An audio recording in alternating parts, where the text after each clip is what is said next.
안녕하세요. 오늘은 2022년 1월 20일 목요일 오늘의 시장을 보는 눈 마감 증시, 오늘은 무슨 일이 있었는지 함께 살펴보도록 하겠습니다. 자, 핵심만 요약해서 4가지 정도로 추려볼 거고요. 영상 말미 향후 관심을 가져볼 만한 일정 및 종목군들은 또 뭐가 있는지 함께 살펴볼게요.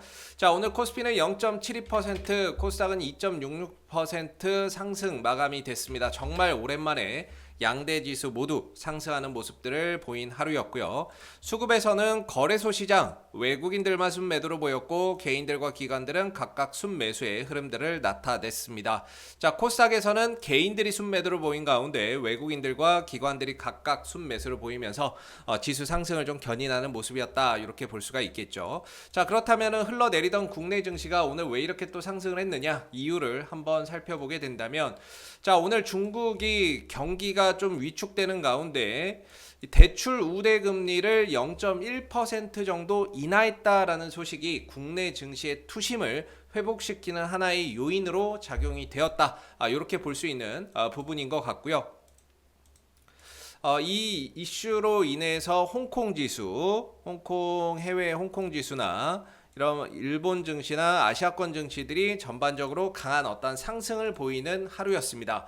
국내 증시도 이런 요인들로 인해서 오늘 강한 상승 흐름들을 나타내는 모습이었고요. 덩달아서 나스닥 선물지수와 S&P 선물지수가 동반 상승 흐름들을 보이면서, 자, 오늘 밤에 또 미국 지수가 상승을 보이겠구나라는 그런 기대감까지도 오늘 국내 증시가 좀 반영을 하는 그런 하루였다, 이렇게 볼 수가 있는 부분들이겠죠.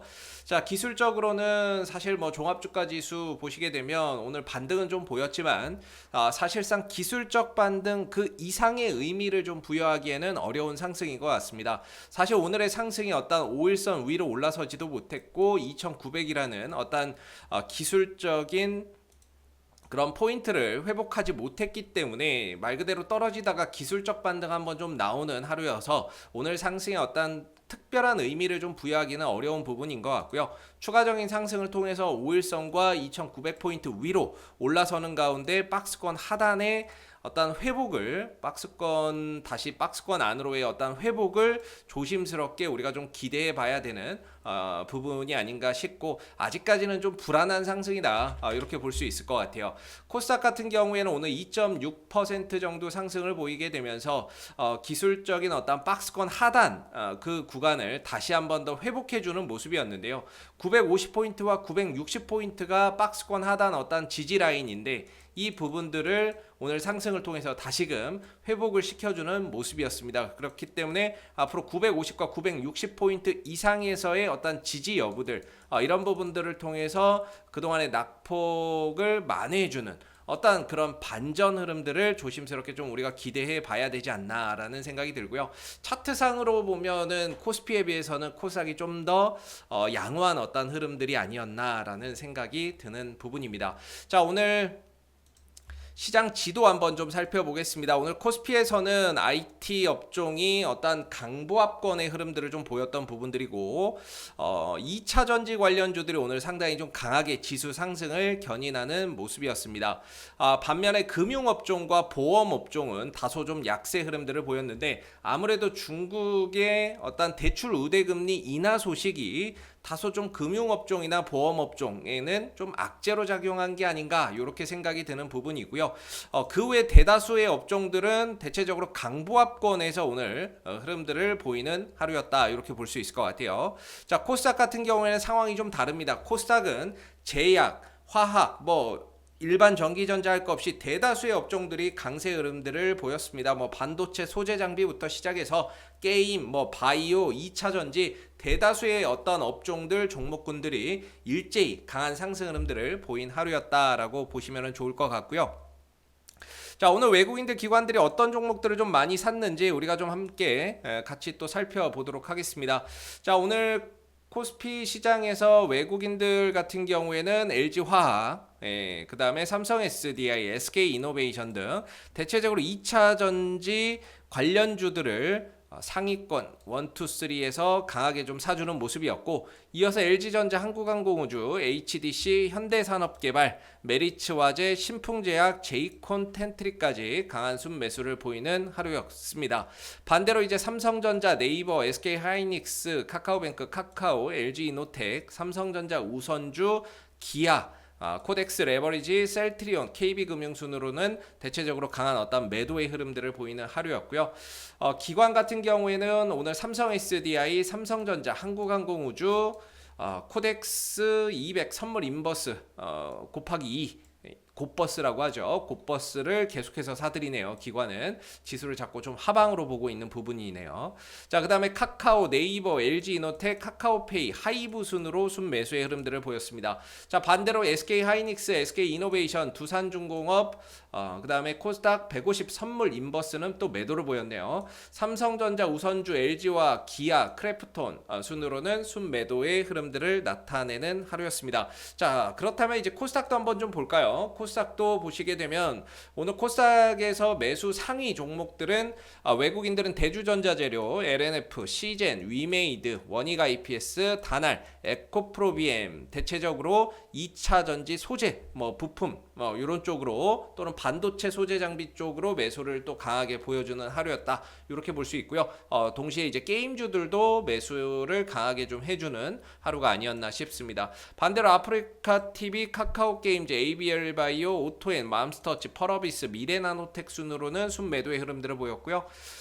반대로 이제 기관 같은 경우에는 맘스터치, 대주전자재료, LNF, 아프리카TV, 컴투스, 펄어비스, 시젠 순으로 순매수를 보였고, 순매도 종목에는 오늘 신규 상장된 오토엔, 그 다음에 GC셀, 디오, 원익 IPS, 원준, PNH테크, 테스나, 테크윙 순으로 순매도의 흐름들을 나타내는 모습이었습니다. 다만 오늘 매도 규모나 이런 부분들이 크지 않았다라는 부분들, 대체적으로 매수세가 오늘 상당히 좀 강한 하루였다, 이렇게 평가를 좀 해볼 수 있는 부분들이었던 것 같고요.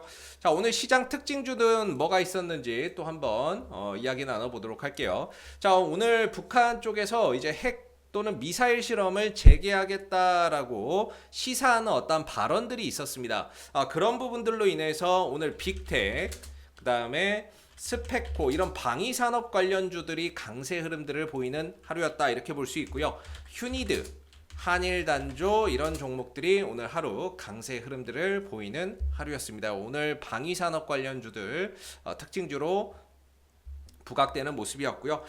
또 정부가 올해 메타버스에 5,560억 원 정도를 투자하겠다라고 밝혔습니다. 이로 인해서 메타버스 관련주들이 오늘 또 강한 상승 흐름들을 보였는데, 맥스트, 자이언트 스텝, 이런 종목들, 그 다음에 이노뎁, 이런 종목들이 오늘 좀 강세 흐름들을 보였죠.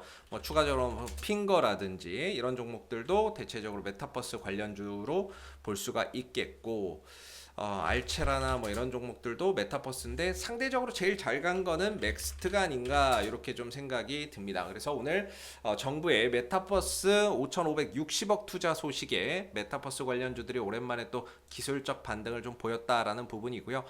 추가적으로 이제 오늘 또 도심항공 모빌리티 관련주들이 강한 상승 흐름들을 보였습니다. 기산텔레콤, 이 종목이 오늘 장중에 상한가도 들어가는 모습이었는데, 오늘 상한가 들어간 이유는 현대차가 어반 에어포트라는 곳에 어떤 지분 투자를 했다. 그 부분들로 인해서 오늘 이제 플라잉카라고 하죠. 날아다니는 자동차, 이 부분들의 관련주들이 강세 흐름들을 보이는 하루였다, 이렇게 보시면 되겠고, 기산텔레콤이 강한 상승 흐름들을 보였고, 그 다음 네온테크, 그리고 네온테크하고 또 뭐가 있을까요? 한국항공우주, 이런 종목들도 오늘 좀 강세를 보이는 모습이었던 것 같고요. 그다음 베셀, 이런 종목들도 장중 강세 흐름들을 보이는 하루였다, 이렇게 볼 수 있을 것 같아요. 그래서 오늘 대다수의 종목군들이 강한 상승 흐름들을 보인 가운데 특징주로는 방산주들, 그다음에 플라잉카 관련주들 이런 종목들이 좀 눈에 띄는 하루였고 더 여기에 더해서 메타버스 관련주들까지 강한 상승 흐름들을 보이는 하루였다. 이렇게 볼 수 있을 것 같습니다. 자, 그렇다면 앞으로 좀 관심을 갖고 볼 만한 어떤 종목군들 뭐가 있는지 한번 같이 좀 살펴보게 되면은, 제가 보기에는 일단은 금융주 내에서 오늘 좀 조정이 나오기는 했지만 우리가 앞으로 금리 인상이나 이런 부분들이 장기적으로 계속 이루어질 수 있는 부분들이기 때문에 최근에 신고가 돌파를 한 어떤 KB금융이 이전에 어떤 강한 저항대를 강하게 좀 뚫어줬죠. 여기를 이제 강하게 돌파 이후에 다시 한 번 더 눌림목 조정을 좀 주고 있는 모습인데, 우리가 이제 한 58,500원 자리에서의 어떤 양봉이나 이런 부분들로 좀 지지되는 모습들을 보면서 신고가 돌파 이후에 N자형 파동 속에서 기술적 반등을 좀 기대해 볼 수 있는 자리가 있지 않나라고 보여지고요. 여기서 양봉을 좀 지지해주고 버텨주는 모습들이 확인되면 기술적 반등을 통해서 단기적으로 좀 수익을 챙겨갈 수 있는 그런 이제 구간이 조금 형성되지 않겠나, 이렇게 한번 볼 수 있는 부분인 것 같고, 추가적으로 오늘 이제 방위산업 관련주 중에서 수급적으로 봤을 때 한일단조라는 종목이 오늘 거래량이 굉장히 많이 터졌죠. 이전 거래에 비해서 3,700% 정도의 거래가 터지는 모습이었고, 오늘 상승을 통해서 어떤 중장기 이평선들을 강하게 뚫고 올라오는 그런 이제 모습을 보여줬습니다. 자, 그리고 오늘 1분봉 동향 한번 보게 되면요, 전반적으로 매수의 어떤 강한 그런 이제 흔적은 있는데, 매수의 어떤 거래량이 들어온 흔적은 있지만 이후에 거래량이나 이런 부분들이 크게 음봉에서 터져 나간 모습이 없기 때문에 전반적으로 어떤 이 한일단조의 에너지가 끝나지 않았다, 이렇게 좀 생각해 볼 수 있는 부분이고, 단기적인 어떤 추가 파동이나 이런 부분들을 만들어낼 수 있는 여지가 충분히 있지 않나, 이렇게 보는데, 자, 오늘 상승이 좀 중요한 부분들이 뭐냐면은요, 2,600원, 2,650원 요런 자리에 그동안의 어떤 기술적인 저항대가 좀 있었죠. 이 구간이 저항이었고 한 2,600원 정도, 2,600원 요 라인 언저리가 될 것 같아요. 2,600원 근처인데, 요 자리에서 이전에 올라올 때 저항을 받았고요. 올라올 때 좀 저항을 받았고, 저항을 받았던 자리를 거래량을 동반하면서 한 방에 뚫어주는 모습이었습니다. 자, 그렇다면은 이후에 주가가 좀 조정이 나올 때는 이런 2,600원 자리나 이런 구간이 기술적인 좀 지지 포인트가 좀 될 수 있는 부분들이거든요. 이 구간을 지지 라인으로 해서 재차 어떤 추가적인 반등 파동이나 이런 것들을 만들어낼 수 있는 여지가 있기 때문에 1차적으로 우리가 2,600원 부근에서 어떤 양봉으로 좀 지지받는 모습들을 보면서 눌림목 조정을 좀 준다면 지지받는 모습을 보면서 기술적 반등이나 이런 부분들을 노려볼 수 있는 어떤 포인트가 있지 않을까, 이렇게 좀 생각이 드는 부분이라서 오늘 한일단조 한번 거래량이 좀 터진 종목이고, 거래량이 강하게 터진 종목은 첫 번째 눌림목을 공략을 적극적으로 좀 해볼 필요가 있거든요. 그래서 한일단조도 한번 눌러준다면 기술적 반등을 기대하고 들어갈 수 있을 만한 어떤 종목군이 아닌가라고 해서 관심 종목으로 한일단조 한번 살펴보시면 좋을 것 같고요. 그 다음에 파워넷입니다. 네, 파워넷 같은 경우에도 마찬가지인데, 파워넷이 오늘 좀 조정을 많이 받았어요. 조정을 많이 받았고, 한 이틀 전에 강한 어떤 거래량을 동반을 하면서 어떤 이평선들, 장대 이평선들이나 이런 것들을 한 방에 뚫고 넘어가는 그런 모습을 보였죠. 사실 파워넷 같은 경우가 지금 LFP 관련주로 좀 연동이 되고 있는 부분들인데, 사실 이 종목이 굉장히 어떤 중요한 지지 기반을 지금 갖고 있죠. 한 5,700원대 전후로 보시면 좋을 것 같은데요. 한번 5,700원대 전후로 이전에 주가가 내려올 때 지지를 받았고 반등을 줬고, 내려오다가 반등을 줬던 구간, 근데 이 구간이 무너지게 되면서 올라올 때 저항을 받았고, 다시 올라올 때 저항을 받고, 저항을 받고, 저항을 받고, 저항을 받았는데 이걸 거래량을 동반하면서 뚫어준 거죠. 자, 그렇게 되면 이제 5,700원대 영역 자체가 어떻게 보면 현재로서는 좀 지지 기반이다라고 볼 수 있는 부분이고, 이 구간을 기점으로 기술적 어떤 반등을 만들어낼 수 있는 어떤 핵심 가격 구간이다라고 생각이 드는데요. 자, 오늘 장중에 5,700원을 좀 깨고 내려가는 모습이었지만 아래꼬리를 달면서 회복이 됐습니다. 그래서 앞으로 5,700원 자리에서 어느 정도 양봉으로 좀 지지를 해주는 모습 모습들이 나온다면 기술적인 반등을 통해서 한 번 정도 들어갈 수 있는 기술적인 반등 포인트가 좀 형성되지 않겠나라고 생각이 드는 부분들이고, 역시나 이 종목도 1분봉을 한번 좀 체크를 해보겠습니다. 이전에 어떤 강한 이런 매수세가 들어간 흔적은 있지만 이후에 조정에서 어떤 음봉에서 대량 거래량이 크게 발생된 부분들은 없기 때문에 가격의 어떤 거래량이 동반되지 않는 어떤 조정이었던 만큼 조정 이후에 재차 어떤 반등 흐름들을 통해서 단기적인 파동을 만들어낼 수 있는 여지, 힘은 충분히 좀 있는 게 아닌가라고 생각해 볼 수 있는 종목군이 될 것 같습니다. 그래서 오늘 뭐 관심 종목으로는 KB금융, 한일단조, 파워넷 요 세 종목을 한번 가져와 봤고요. 앞으로 한번 잘 지켜보시면 좋을 것 같습니다. 자, 이상 오늘 2022년 1월 20일 목요일 오늘 시장을 보는 눈 마감 증시 여기까지 하고 마무리를 하도록 하겠고요. 도움이 되셨다면 구독과 좋아요도 한번 부탁드리도록 하겠습니다. 감사합니다.